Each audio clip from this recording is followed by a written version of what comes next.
अगर आप अमेरिका जाने की तैयारियां कर रहे हैं तो जरा ध्यान दीजिए कि आपके सूटकेस में आखिर क्या कुछ रखा हुआ है। अमेरिका ने अब एक नया बदलाव किया है जिससे आपकी ट्रैवलिंग प्लानिंग पर असर पड़ सकता है। चलिए आपको डिटेल में सब कुछ बताते हैं। हेलो एंड वेलकम, मैं हूं आपके साथ प्रेरणा कौशिक और आप देख रहे हैं एनबीटी इंटरनेशनल। अब से अमेरिका की फ्लाइट में कुछ बैटरी वाले आइटम्स को चेक इन बैग्स यानी कि जो बैग आप काउंटर पर जमा कराते हैं उसमें रखना पूरी तरीके से बैन कर दिया गया है। अमेरिका की TSA यानी कि ट्रांसपोर्टेशन सिक्योरिटी एडमिनिस्ट्रेशन और FAA यानी कि फेडरल एविएशन एडमिनिस्ट्रेशन ने मिलकर ये नया रूल लागू किया है जो तुरंत असर में आ गया है। तो चलिए आपको अब 7 ऐसे आइटम्स बताते हैं जो कि आप अपने चेक्ड इन बैग में नहीं रख सकते हैं। Power banks, phone charging cases, extra lithium ion batteries, extra lithium metal batteries, mobile या फोन की बैटरी, लैपटॉप की extra battery, external battery PACS या पोर्टेबल चार्जर्स। इन सभी चीजों में लिथियम बैटरी होती है जो ओवरहीट होकर आग पकड़ सकती है या फट भी सकती है। अगर ये हादसा प्लेन में नीचे रखे गए कार्गो एरिया में हो जाए तो उससे कंट्रोल करना बहुत ज्यादा मुश्किल होता है। यही वजह है कि ये सब अब सिर्फ आपके हैंडबैग यानी कैबिन बैग में ही अलाउड होंगे। तो ऐसे में क्यों खतरनाक होती है ये लिथियम की बैटरीज? दरअसल पावर बैंक आपको फोन के लो बैटरी होने पर राहत जरूर देता है, लेकिन इनकी बैटरीज थर्मल रनअवे नाम की समस्या से जूझती है। मतलब ये कि बैटरी अचानक बहुत ज्यादा जल्दी गर्म हो जाती है जिससे आग भी पकड़ी जा सकती है। एक रिपोर्ट के मुताबिक पिछले 10 साल में फ्लाइट में जो आग लगी है उनमें से 16% केसेस सिर्फ पावर बैंक्स की वजह से हुए हैं। जनवरी 2025 में साउथ कोरिया के एक इंटरनेशनल एयरपोर्ट पर एक ऐसा ही मामला देखने को मिला जिसमें एयरबस A321 में आग लग गई थी और इस पूरे आग लगने की वजह बताई गई पावर बैंक। जी हाँ, इसी तरीके की घटनाएं अब लगातार बढ़ती जा रही हैं और इसको देखते हुए अमेरिका ने भी नया फैसला लिया है। तो आगे आपको क्या करना है इसके बारे में आपको बताते हैं। अगर आप अमेरिका जाने के बारे में प्लान कर रहे हैं या फिर डोमेस्टिक फ्लाइट ले रहे हैं तो पावर बैंक और बाकी बैटरी वाली चीजें सिर्फ हाथ में रहने वाले बैग यानी कि कैबिन लगेज में ही रखें। अगर कोई बैटरी आपके चेक्ड इन बैग में रह गई है तो उसे गेट पर जाकर निकाल दीजिए, वरना आप मुसीबत में पड़ सकते हैं। बैटरी के टर्मिनल्स को प्लास्टिक बैग्स या इलेक्ट्रिकल टेप में कवर कर दें ताकि शॉर्ट सर्किट का खतरा न हो। तो अगली बार जब आप सूटकेस पैक करें तो इन चीजों का हमेशा ध्यान रखें, वरना एयरपोर्ट पर परेशानी आपको हो सकती है। सेफ्टी पहले आती है और अब अमेरिका ने इस पर काफी ज्यादा सख्ती भी शुरू कर दी है। तो आज हम बात कर रहे हैं उन हजारों इंडियन प्रोफेशनल्स की जो अमेरिका में सेटल हो चुकी हैं, लेकिन उनकी शादी और फैमिली लाइफ एक बेहद कॉम्प्लिकेटेड प्रोसेस से गुजर रही है और वजह है I-140 approval. Hello and welcome, मैं हूं आपके साथ प्रेरणा कौशिक और आप देख रहे हैं एनबीटी इंटरनेशनल। दरअसल अमेरिका में अगर आप H-1B वीजा पर हैं और आपके पास I-140 अप्रूव नहीं है तो आपके स्पाउस यानी कि लाइफ पार्टनर को H-4 वीजा तो मिल जाएगा, लेकिन वो वहां लीगली काम नहीं कर पाएंगे, ना कोई जॉब कर पाएंगे और ना ही उनका कोई भी इनकम सोर्स होगा। और यही बात एक शादीशुदा कपल के लिए सबसे बड़े चैलेंज के रूप में उभर कर आती है।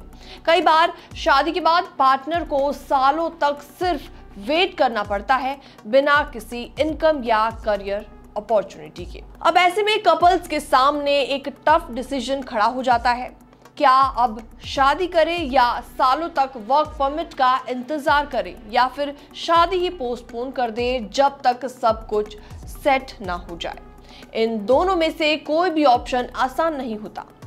इस वेटिंग पीरियड में सिर्फ टाइम ही नहीं बल्कि स्किल्स भी आउटडेटेड हो जाती हैं। एम्प्लॉयर्स को अपडेटेड और रीसेंट एक्सपीरियंस चाहिए होता है और सालों की गैप से रिज्यूम काफी ज्यादा वीक हो जाता है। और इसी के साथ साथ एक और बड़ा नुकसान होता है सिंगल इनकम पर फैमिली चलाना। जी हाँ, ड्यूअल इनकम ना होने से सेविंग्स पर भी असर पड़ता है, फैमिली प्लानिंग भी मुश्किल हो जाती है और फ्यूचर स्टेबिलिटी भी अनसर्टेन लगने लगती है। इमोशनल लेवल पर भी स्पाउस को बहुत कुछ झेलना पड़ता है जब वो क्वालिफाइड होते हुए भी घर पर खाली बैठे होते हैं और कंट्रीब्यूट नहीं कर पाते तो सेल्फ वर्थ पर भी डाउट होने लगता है। लेकिन इस मुश्किल वक्त को स्मार्ट तरीके से मैनेज भी किया जा सकता है। कई लोग इस टाइम का सही यूज करते हैं, जैसे ऑनलाइन कोर्सेज करके नए स्किल सीखते हैं और नेटवर्किंग करते हैं, या फिर रिमोट वॉलंटियरिंग से अपने एक्टिव और अपडेटेड अपने आप को रखते हैं।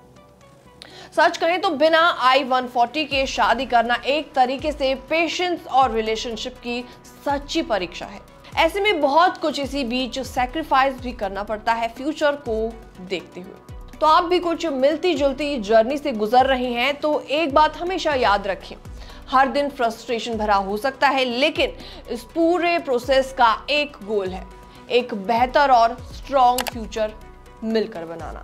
क्या आपने कभी सोचा है कि जो हजारों इंडियन स्टूडेंट्स और प्रोफेशनल्स यूके जाते हैं वो अचानक एक एक करके अब भारत वापस क्यों लौट रही हैं? क्या उसके पीछे का रीजन है? डिटेल में आपको सब कुछ बताते हैं। हेलो एंड वेलकम, मैं हूं आपके साथ प्रेरणा कौशिक और आप देख रहे हैं एनबीटी इंटरनेशनल। तो आज की हमारी ये रिपोर्ट यूके से जुड़ी हुई है, जहां पर साल 2024 में करीबन 58,000 इंडियंस ने देश छोड़ दिया और वो भारत वापस लौट आए। जी हाँ, ऑफिस फॉर नेशनल स्टैटिस्टिक्स यानी कि ONS की ताजा रिपोर्ट बताती है कि यूके छोड़ने वालों में सबसे ज्यादा बड़ी संख्या है भारतीयों की। जी हाँ, इसमें से करीबन 37,000 इंडियंस पढ़ाई के लिए यूके गए थे, 18,000 वर्क वीजा पर थे और 3,000 बाकी किसी रीजन से यूके में मौजूद थे।